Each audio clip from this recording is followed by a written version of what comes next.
cette université-ci, qui travaille surtout sur la LSF et l'acquisition de la LSF et du français par les enfants sourds. Et aujourd'hui, c'est donc sur les écrits d'enfants sourds, les erreurs référentielles dans les écrits d'enfants sourds, L2 ou système PISO.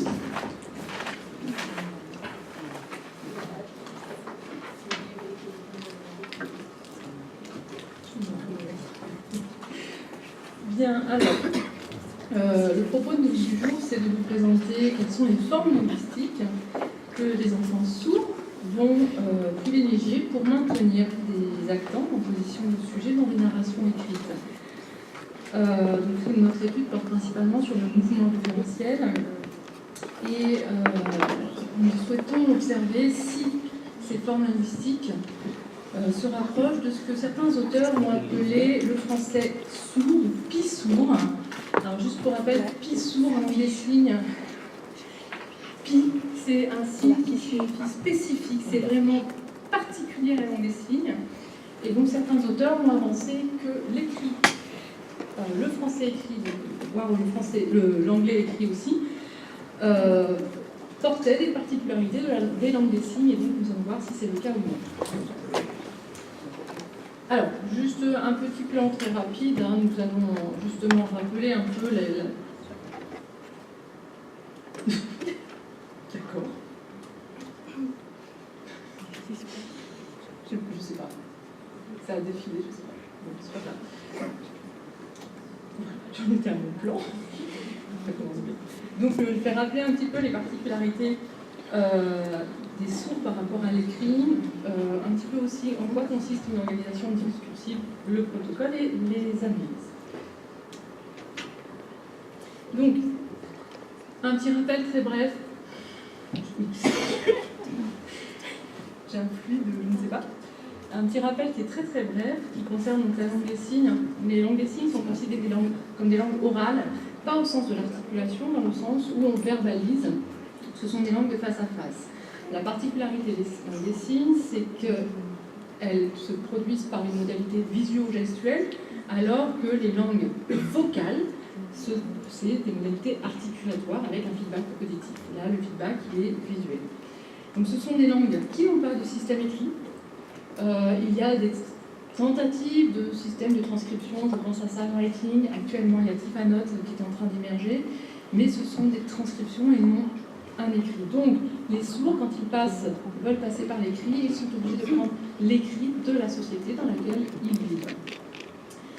Sachant que l'écrit est quelque chose d'omniprésent socialement, on le voit ici, nous avons des écrits un petit peu partout, que ce soit sous différents formats. Et les sourds ont eu pendant très très longtemps un rapport très conflictuel avec le français écrit, parce que avant que ça soit un français écrit, c'est du français, c'est la langue dominante. C'est une langue sur laquelle ils sont évalués. C'est une langue qui est perçue comme la source de la normalisation. Donc c'est extrêmement compliqué. Et aussi pendant très longtemps, on leur a enseigné le français comme une langue 1. Alors qu'aujourd'hui, nous pouvons affirmer que le français écrit, c'est une langue 2.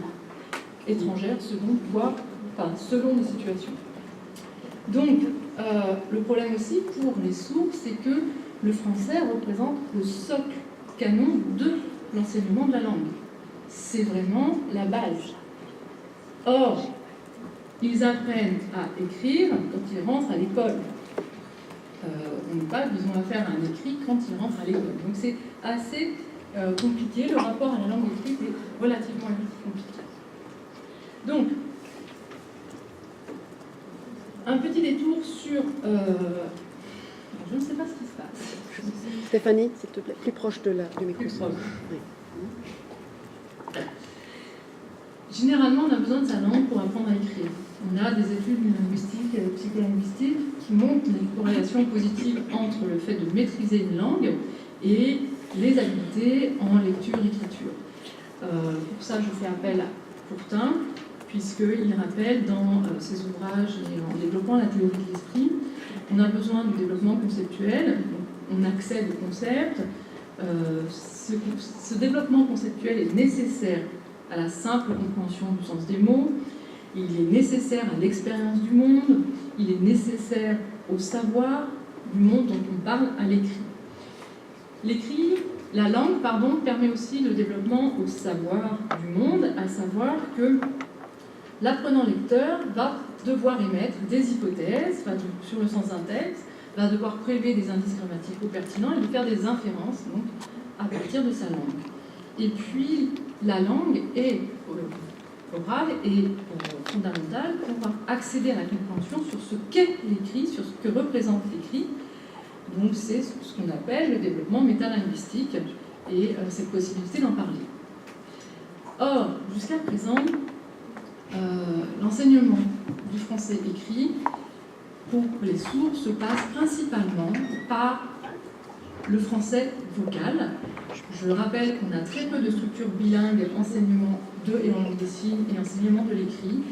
Et ce qui a mené à penser que les sourds ne savaient pas écrire, ce qui n'est pas tout à fait vrai. Alors, il y a eu différents travaux qui datent maintenant un petit peu, mais qui sont toujours dans l'actualité, dans les années 70, sur le français pissour, ou du moins l'écrit pissour. Donc ce serait un système autonome qui serait différent du code écrit de la langue majoritaire. Et voici la définition. L'écriture ne relève pas tout à fait du français, ni tout à fait de la langue des signes. Elle ne relève pas non plus du handicap physique, ni d'un quelconque handicap intellectuel, mais d'un autre espace culturel. Donc, l'écrit, je rappelle, pour information, qu'on considère que les sourds, 80% des sourds sont illettrés. Donc, les sourds ont une vision de la langue écrite comme une langue seconde. L'écriture ne peut pas se faire par un feedback audio, on doit passer par un feedback visuel. Et je rappelle qu'en plus, le français est une langue qui est composée de 85% de phonogrammes, que le reste, ce sont des morphogrammes ou des résidus étymologiques. Donc, assez compliqué quand même au niveau de l'acquisition. Donc, les travaux canadiens ont mis en avant qu'il y avait des erreurs dans les écrits des enfants sourds qui pouvaient être considérées comme des régularités. Et ces régularités se trouvent dans plusieurs textes écrits, qu'ils soient de personnes sourdes, que ces personnes sourdes soient signantes, donc pratiquent une langue des signes ou non. Donc, quand les personnes sourdes commencent à lire et écrire, ils vont se retrouver dans une double tâche, découvrir le fonctionnement du système écrit, comme tous les apprenants, on est d'accord, mais aussi apprendre des mots et des structures qu'ils ne connaissent pas, puisque pas de feedback audio.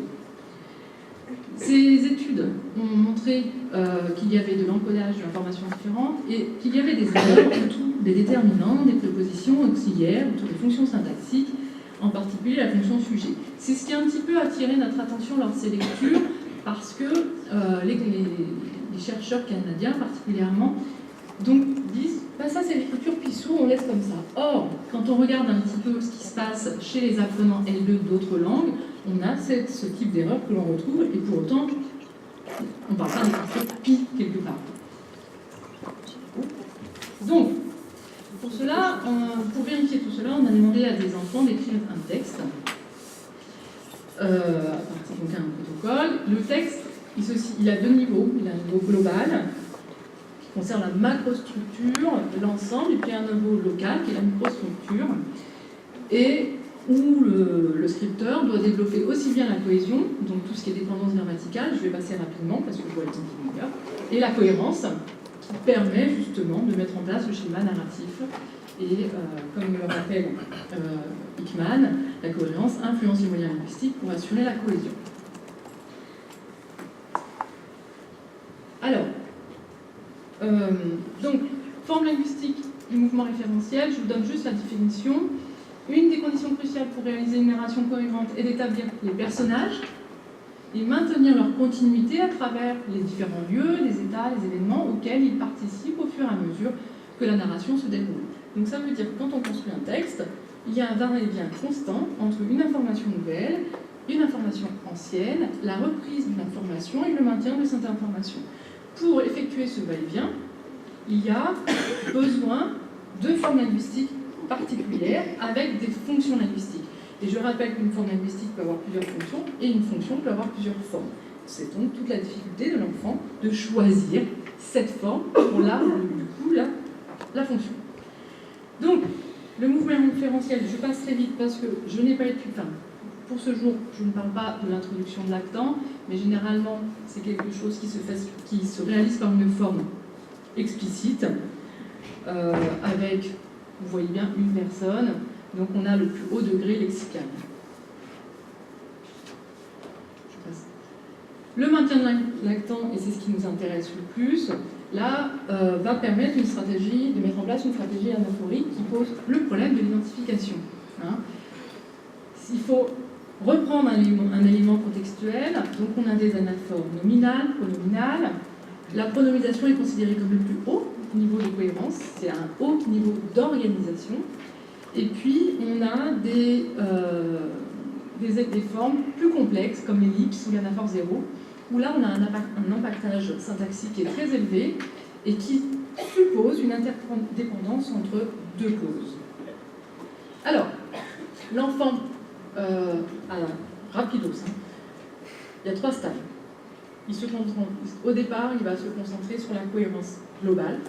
L'idée, c'est de donner du sens en priorité. Hein, donc je produis un texte, je donne du sens, et puis ensuite, il va aller sur la cohérence locale, où il va commencer à acquérir des formes linguistiques différentes selon les fonctions et à les employer. Donc au départ, on est sur des formes qui ne sont pas toujours en adéquation avec des fonctions, mais c'est par des tentatives qu'il va réussir.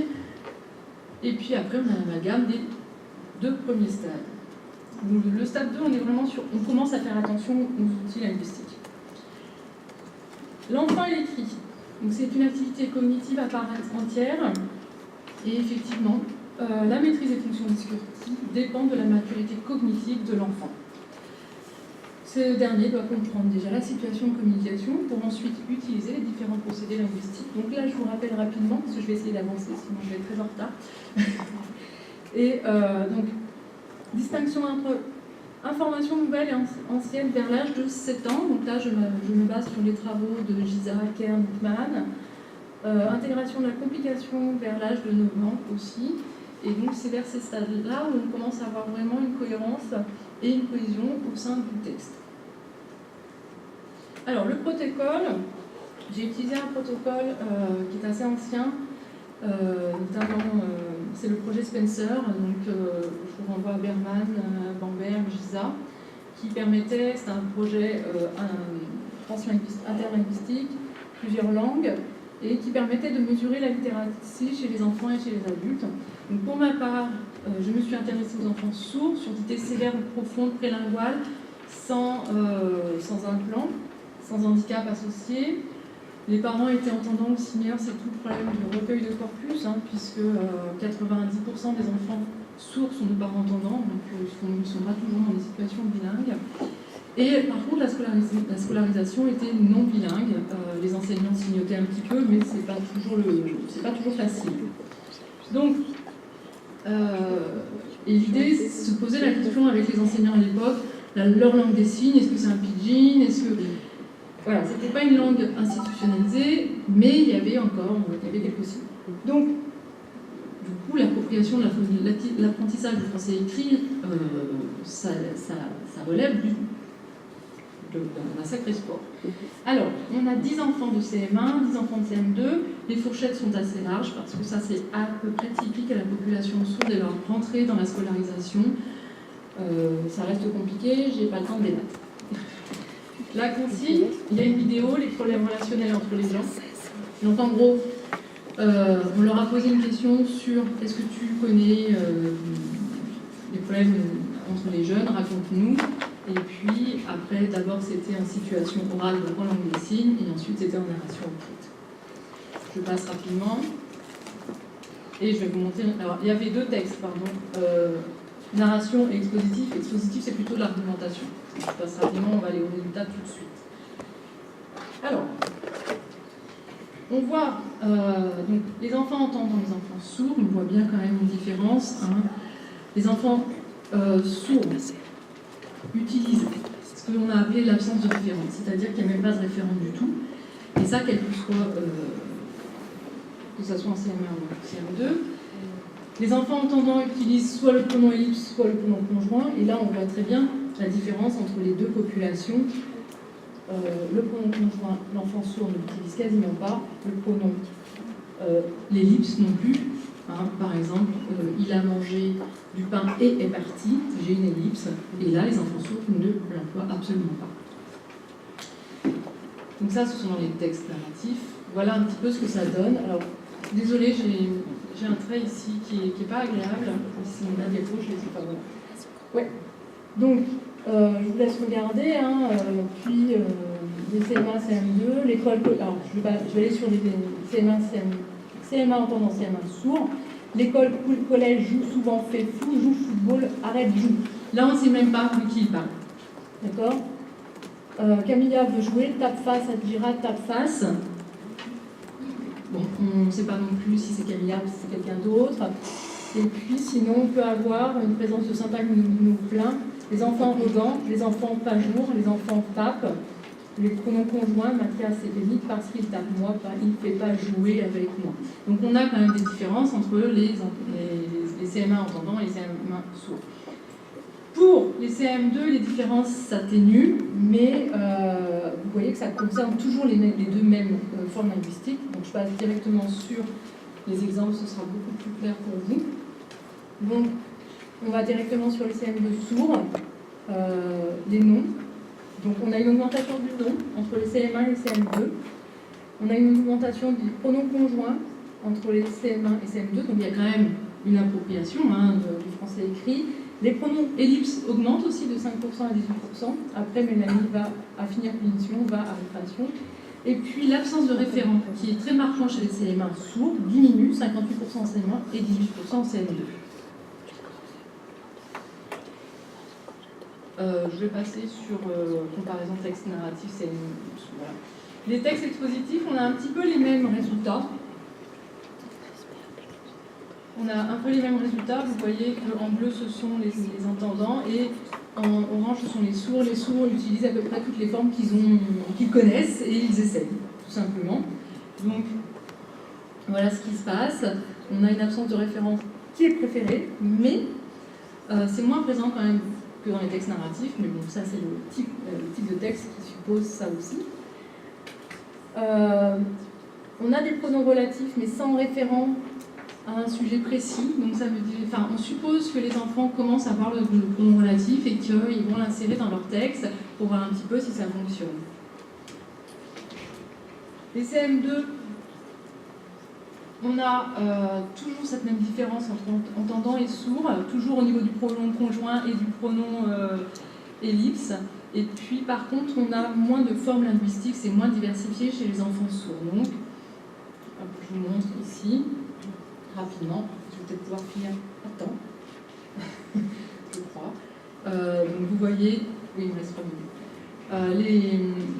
Les entendants utilisent plutôt des ellipses. On peut se faire mal et aller à l'hôpital pour nous, tandis qu'on a encore des pronoms conjoints et des absences référents. Des référents absents chez les enfants sourds, France et Allemagne disputent avec bagarre, pas bien voleur, pas bien bagarre. Donc ça, c'est très très caractéristique. Alors, la question là, justement, piste sourd, c'est qu'en langue des signes, vous n'avez pas, enfin, du moins en langue des signes française, parce qu'en langue des signes allemande et en langue des signes anglaise, c'est complètement différent. En langue des signes française, vous n'avez pas besoin de déterminant. Vous n'avez pas besoin. Donc, c'est une des raisons pour lesquelles certains ont suggéré que la langue des signes française influait sur l'écrit et que c'était une caractéristique piste sourde.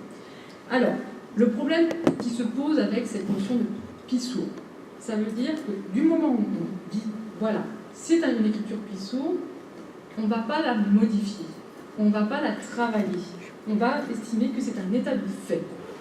Or, si on... Là, je n'ai pas le temps de vous montrer, mais les études qu'on fait, par exemple la CERT, que j'ai citée tout à l'heure, elle les a fait aussi sur des apprenants anglais apprenant une autre langue. Or, les mêmes erreurs apparaissent. Les mêmes catégories d'erreurs apparaissent. Donc cette notion d'écriture piste sourde me paraît un petit peu... il ne faut pas la généraliser. Je ne dis pas qu'il ne faut pas la prendre en compte. Effectivement, là, l'absence de référent nous montre qu'il faut travailler sur référent. De déterminant, il faut travailler sur déterminant avec les enfants, puisqu'ils ne l'ont pas dans leur langue, il faut le travailler avec leur langue, mais ce sont des catégories qui apparaissent chez d'autres apprenants qui ne sont pas sourds. Voilà, je fais n'importe quoi. Donc, vous voyez quand même que donc, tout ce qui est en bleu, ce sont les enfants entendants, et en rouge, ce sont les enfants, en rouge-orange, ce sont les enfants sourds, et on a quand même le pronom ellipse qui ressort chez les entendants beaucoup plus que chez les sourds. Alors, je vais conclure. Les formes linguistiques les plus importantes chez les sourds restent quand même l'absence de référent, c'est-à-dire qu'il n'y a pas de forme linguistique, tout simplement. La question qu'on se pose, c'est que les erreurs sont-elles des régularités et la manifestation cognitive de la langue des signes? S'agit-il d'un écrit sourd ou d'une interlangue? Je vais vous répondre sur l'écrit sourd. Je crois qu'il faut travailler sur la notion d'interlangue dans les écrits des enfants sourds, parce que mine de rien, on voit une progression entre les CM1 et les CM2. Et qu'il y a une idée quand même, il y a une structuration progressive des connaissances des apprenants en langue étrangère, et ça, les résultats le montrent. Donc, il nous faut travailler encore un peu plus, réaliser un travail contrastif avec des apprenants enfants L2, puisque pour l'instant, c'est plutôt avec des apprenants adultes. Enfin, les travaux ont été faits sur les apprenants adultes. Sur les apprenants enfants, on n'en a pas. Sachez quand même qu'on n'est pas beaucoup travaillé sur les enfants sourds, d'où le manque de données. Voilà. Merci à tous.